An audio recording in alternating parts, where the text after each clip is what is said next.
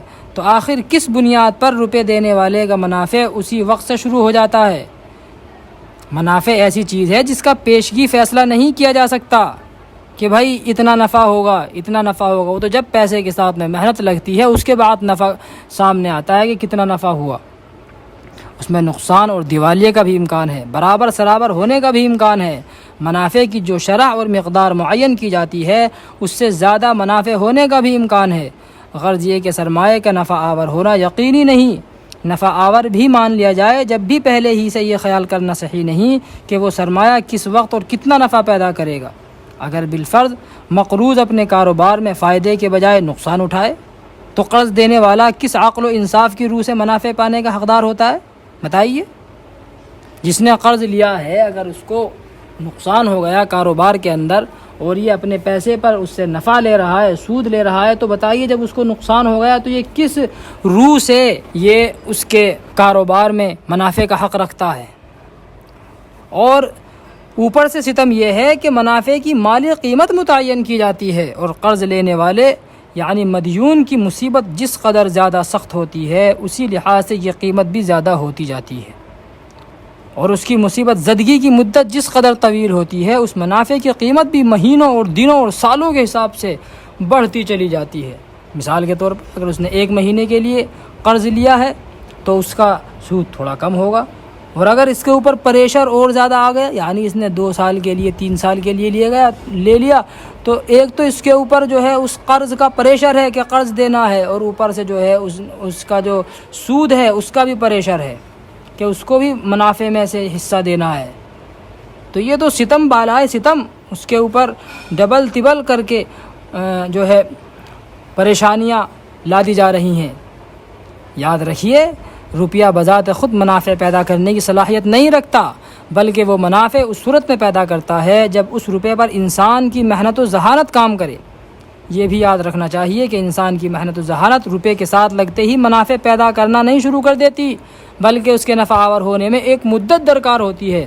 مگر یہاں تو روپے دینے والے کے منافع اسی وقت سے شروع ہو جاتے ہیں جبکہ انسانی محنت و ذہانت نے ابھی ہاتھ ہی لگایا ہے، حتیٰ کہ منافع کی شرح اور اس کی مقدار بھی متعین ہو جاتی ہے۔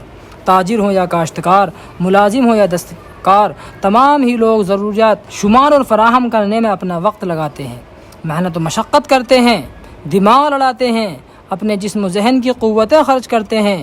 ان سب کا فائدہ غیر متعین، مگر یہاں اس آدمی کا نفع یقینی اور معین ہو جس نے اپنی جمع کی ہوئی رقم قرض دے دی ہے۔ ان سب کے لیے نقصان کا بھی خطرہ ہے، کیونکہ نفع کی شرح بازار کی قیمتوں کے ساتھ گھٹتی بڑھتی رہتی ہے، مگر اس شخص کے لیے نفع کی گارنٹی ہی گارنٹی ہے۔ یہی تو سراسر ظلم ہے، یہ تو عقل و انصاف کے بھی خلاف ہے، اصول تجارت کے بھی خلاف ہے، معاشی قانون کے بھی خلاف ہے۔